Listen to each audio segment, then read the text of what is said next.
That was so slippery. Lamar is clean in the pocket, bro.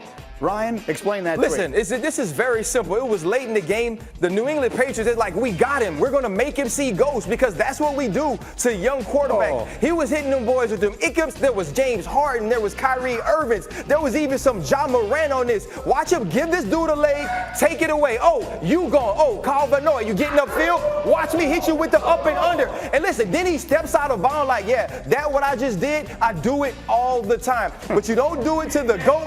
They're not used to it, and those dudes walked off the field respecting Lamar, and so did Tom Brady. He played his way into the MVP conversation in that game. All right, the next tweet from Ryan. Here we go. Lil Woe Jerry Jones gone stunt after this dub. What's that? Lil Woe. Lil Woe. Lil Woe. Lil Woe Jerry Jones.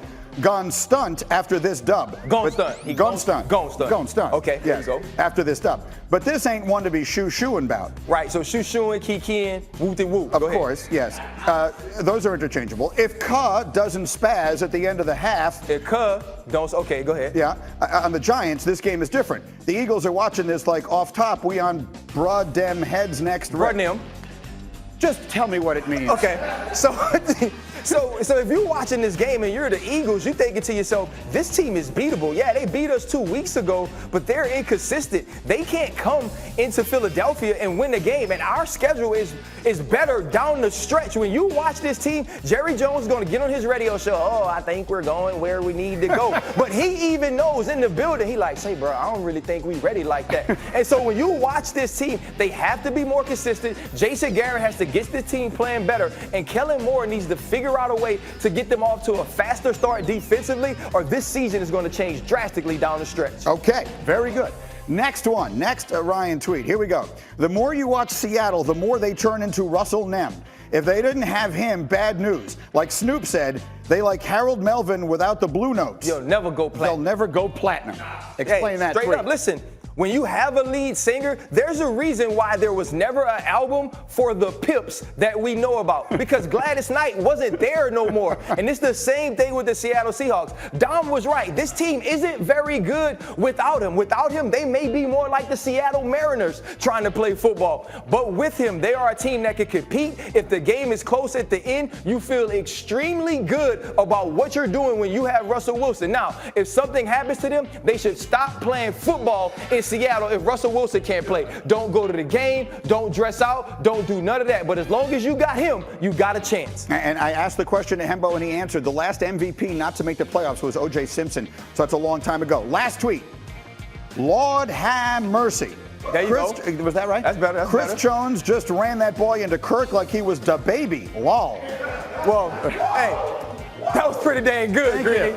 Hey, if anybody is on rap right now, you know DaBaby just put out an album called Kirk. Chris Jones was injured. He hadn't been playing. His defense wasn't playing well. And he said, you know what? If you want to stand in front of me, sir, I will just walk you back into Kirk. This is what this defense needed. It needed to be different. Kirk Cousins goes up against Matt Moore, and he can't win. Why can't you win? Because you can't complete balls from your back. And that's exactly what Chris Jones did. Chris Jones came in and changed the way this team played up front. They needed him. And right now, I know he was in the locker room listening to DaBaby, listening to Kirk, because that joint slaps, and he played like a dude that was fired up. Rex Ryan on this show Monday said he's the second best defensive tackle in the league right now, behind Aaron Donald. I want to bring Dominique in as usual. And this week, rather than have you explain something else to me, you had another play from that same game with Kansas City you wanted to look at. When I see them red colors, I get upset. Did you see that play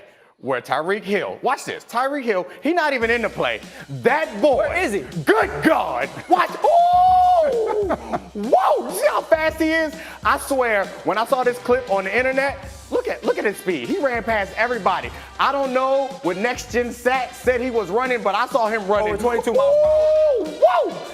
This was so bad that when I saw this play, I started to call a team so I could sign, just so I could retire again, because can't no corner in the league. I don't care how good you are. I'm sorry. Stephon Gilmore, you nasty. You can cover anybody, but you better have a safety over the top.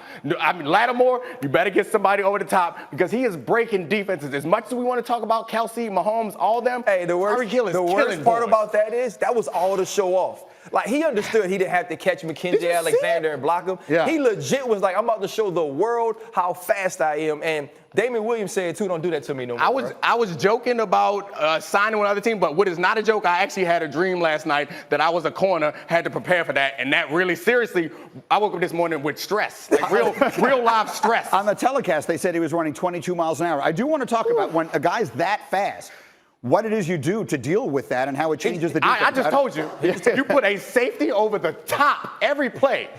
Everyone. Very good. All right, He's well all done. stressed out. More man. football as we go. Hey, he's so stressed He's out. fast. The man is fast. All right, let's do Lakers Bulls. We got some NBA. We got Jay Will. We got LeBron James and Anthony Davis. Their team had won 5 straight, but both of them were on the bench early in the fourth quarter with their team down 13, and Kyle Kuzma brought them back. Kyle Kuzma has been playing extremely well, showing his ability to dance to the ball. Dwight Howard played well. Quinn Cook is knocking down shots from the outside. LeBron James does elevate everybody around. Kuzma scored 15. That Look one at cut it Dwight. to 6. Then there's Dwight Howard swatting Kobe White. Dwight had 6 points and 6 boards in 24 minutes off the bench. Dwight is in the conversation for 6th man of the year potentially right now. He's accepted that role and he's playing well. Then here's your guy, Quinn Cook.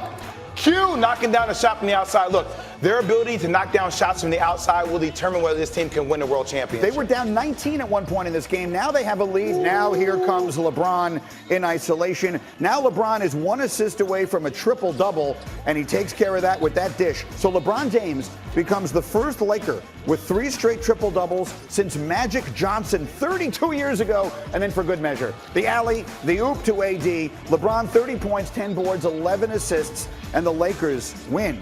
And I want to show you something that LeBron tweeted after the game. So the Lakers tweeted that stat that I just gave you, first Laker with 3 straight triple-doubles in 32 years. LeBron quote tweeted it with the hashtag #WashedKing and that emoji. And here's what I love, because I told you. You said it. Anyone You who said would it. listen, I said it all year. LeBron James is going on a scorched earth tour. He was listening. He was listening to us all through the playoffs last year, debating who's the best player in basketball. Is it Kawhi? Is it Durant? Is it Harden? It's still LeBron, and he's proving it. Greeny, here's the one thing I love about athletes, especially super elite competitive athletes. Like, I consider myself, like, not elite athlete, but very competitive, okay? Yep. When I go to the internet, I don't look for articles or people that praise me.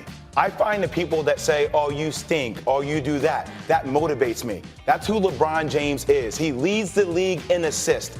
And the most important part about LeBron James, while he will probably be MVP this season, even if there is low management, he elevates everybody around him. Anthony Davis plays better. Quinn Cook knocks down shots from the outside. Dwight Howard, who would have thought Dwight Howard would be in the 6th man of the year conversation earlier in the season? He elevates everybody around him. Well, we can talk briefly about Howard. He has accepted that role, and that's something that a lot of stars, and he does constitute that, don't want to do late in their careers. But if he does, he is an effective piece for that team. You need a motor. If you're Dwight Howard, he has all the athletic talent. You just need a motor. And when he plays like a Montrezl Harrell type player, that's where Dwight Howard gets the best out of Dwight Howard. But it takes a guy like LeBron James to lead by example to make Dwight Howard be the Dwight Howard we know Play he every can be. game, LeBron. Yes. There's no load management. You cannot be the MVP of the league. There's load management. Kawhi sitting out another game. He's had to tonight. load manage a little bit, but here's the crazy thing about LeBron. He doesn't care about what anybody else says. He's going to do what he needs to do in order for his team to win a world championship. Played 82 games his last year in Cleveland. I would love to see him not sit out a bunch of games this year. One way or another, don't miss SportsCenter tonight with Stephen A. Smith, presented by Mountain Dew. It's live in Houston with Jeff Van Gundy, talking about what Steve Kerr's year is going to be like, and a look at what's behind James Harden's shooting struggles. It all leads up to the Warriors and the Rockets. That's tonight on ESPN. Warriors beat Trailblazers the other day. Yes, they did. Now I've got sneaky big news for you here. We turn to a friend of the show, and that's UFC star Jorge Masvidal, fresh off his win over Nate Diaz on Saturday night. Masvidal now says he wants to fight Canelo Alvarez. What? He wants to box Canelo Alvarez, and he sounds dead serious. He says he's, quote, dead serious about wanting to fight Alvarez. So, to sum up, he's dead serious. After his 11th round knockout of WBO light heavyweight champ Sergey Kovalev, Alvarez remains in 3rd place in ESPN's pound-for-pound rankings, but his performance turned some heads on the panel. He cut a 22-point gap between him and 2nd place down to 3 points. He got 14 more points compared to last month's vote. Is that a fight you want to see? That's a money grab. I agree. Good for him. But I'm in. All right, coming up on Get Up, Cam Newton, done for the season. Is he also done in Carolina? What's next for Cam? We've got that answer and more. It's Get Up on ESPN.